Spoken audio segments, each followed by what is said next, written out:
ਲਾ ਲਿਆ ਇਹਨੇ, ਤੇ ਮੇਰੇ ਮੋਬਾਈਲ ਤੇ ਉਸ ਟਾਈਮ ਉਹ ਨਾ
नहीं पढ़नी चाहिए।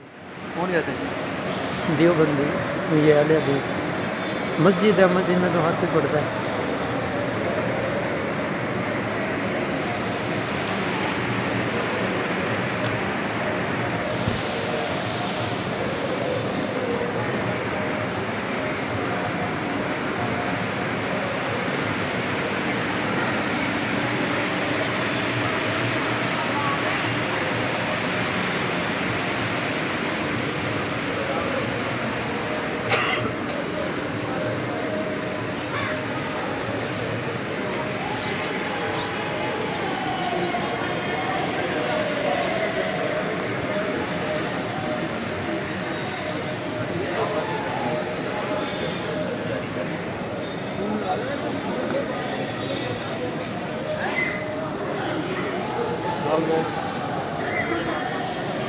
भाई ना तेरी जो पहले ना मुझे पसंद है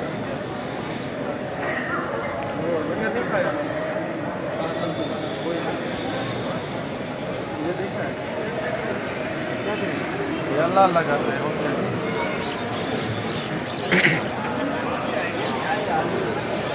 वो साहब जो लोग बात लंगा था कि आप खड़ गए